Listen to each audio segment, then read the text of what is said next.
Hello friends, कैसे हैं आप सब। आई होप आप सभी स्वस्थ होंगे, मस्त होंगे और अपने अपने कामों में व्यस्त होंगे।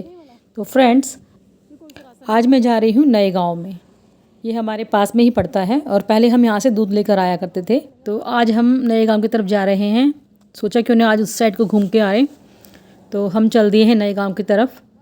थोड़ा सा शांति और सुकून मिलता है वहाँ, और हरियाली किसको पसंद नहीं है।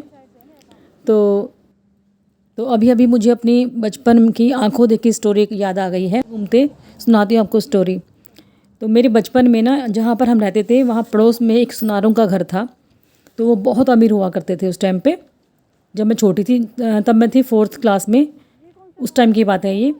तो वो लोग बहुत अमीर हुआ करते थे। तो सुनने में आता था कि जो उनके पूर्वज थे ना, उन्होंने अपने मकान की जो दीवार थी उसमें चांदी की ईंटें चिनवा रखी थी।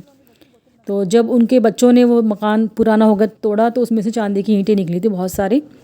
तो वही कहते हैं कि वो लोग बहुत मतलब स्टार्टिंग से ही अमीर थे। और उस टाइम पे जब हम छोटे हुआ करते थे तो हमारे गली मोहल्ले में कहीं दूर दूर तक कहीं किसी घर पर कोई टीवी नहीं था। सिर्फ एक घर वही था जिनके घर में टेलीविज़न हुआ करता था, और सभी गली मोहल्ले के लोग उनके घर पर जाया करते थे टीवी देखने के लिए। और वो किसी को मना भी नहीं करते थे, पता है। रामायण आती थी उस टाइम पे, तो वो लोग किसी को नहीं मना करते थे। उनके घर में इतनी भीड़ हो जाती थी ना टीवी देखने वालों की, वो सब के लिए दरी वरी बिछा के रखते थे कि सब आओ बैठो। मतलब उनका नेचर बहुत अच्छा था। जो जो सबसे बड़े उनके घर के मालिक थे ना, ऑनर थे, वो बहुत अच्छे थे और भगवान में विश्वास भी बहुत रखते थे वो लोग। तो वहाँ पर एक मंदिर था। संडे के दिन उस मंदिर में पूजा हुआ करती थी। तो संडे के दिन जाते थे और 15 किलो 20 किलो बर्फ़ी का प्रसाद वहाँ चढ़ा के आते थे मंदिर में। और कभी लड्डुओं का तो कभी इसका बर्फ़ी का प्रसाद चढ़ाते थे। तो मतलब कि सबसे रिच थे वहाँ पर। और आज उनकी ये हालत है कि वो रिक्शा चला रहे हैं। मतलब उनकी दयनीय दशा ऐसी हो चुकी है कि उनके पास खाने कमाने के लिए भी कुछ नहीं है और वो रिक्शा चला रहे हैं। रीज़न क्या है कि उनके अपनों ने उनको धोखा दे दिया, जिस कारण से वो आज सड़कों पे आ गए हैं और उनके पास उनका ना घर है ना कुछ रह गया। रिक्शे चलाकर अपना घर का गुजारा कर रहे हैं। फ्रेंड्स, ये स्टोरी सुनाते हुए मुझे बहुत बुरा भी लग रहा है, क्योंकि आज वो किस तरह से जीवन अपना व्यतीत कर रहे हैं ये सोचकर मुझे बहुत बुरा भी लगा। क्योंकि मेरी बचपन में मैंने उनको देखा था। तो अब मैं थोड़ी सी स्टोरी सुनाते थोड़ा सा इमोशनल भी हो गई हूँ। उस समय तो उन्होंने सबके साथ अच्छा ही किया था। शायद ये उनके पिछले जन्मों के कर्म का कोई फल होगा जिससे कि उनको ऐसा भुगतना पड़ा। मुझे थोड़ी सी अभी बात समझ में आती है कि जहाँ वो इतना पैसा मंदिर में प्रसाद चढ़ाने में लगा रहे थे, ठीक है, भगवान को मानना चाहिए। भगवान के बिना तो कुछ है ही नहीं। हमारा अस्तित्व तो कुछ है ही नहीं है, क्योंकि सब कुछ भगवान से ही है। उसमें आस्था बहुत ज़रूरी है। और भगवान तो सिर्फ भाव के भूखे होते हैं।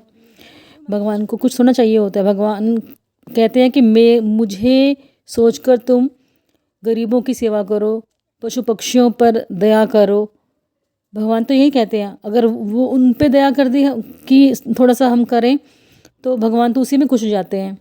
मेरी सोच तो यहाँ पर ये है कि मैं करने से या फिर मैं मेरा परिवार आगे बढ़ेगा, सब कुछ होगा। ये करने से अच्छा, सोचने से अच्छा है कि अगर आपके पास इतनी धन संपदा है कि आप किसी और की मदद भी कर सको, दूसरे की, अपने परिवार के अलावा, तो ज़रूर करनी चाहिए। क्या पता कौन किस समय कहाँ काम आ जाए, आपके दुख में किस समय काम आ जाए। इसलिए कहते हैं कि अपना आगे का रास्ता साफ रखना चाहिए। हमेशा दूसरों से टक्कर लेने में, दूसरों से धोखाधड़ी करके आगे बढ़ने से अच्छा है जैसे हो वैसे ही खुश रहो, उतने में ही खुश रहो। पर कभी किसी को धोखा मत दो, कभी किसी को का दिल ना दुखाओ, किसी को परेशान ना करो। और हो सके तो असहाय, दीनहीन और जो बेजुबान जानवर हैं, पशु हैं, उन पर दया करो। और बस इंसानियत दिखाओ, क्योंकि समय बहुत बलवान है और इसका पता किसी को भी नहीं है। कब कब कहाँ क्या हो जाए कुछ नहीं पता। तो और कहते भी हैं समय सबका आता है। तो आपके क्या विचार हैं इस पर बताना कमेंट करके। मिलते हैं कल के व्लॉग में। बाय।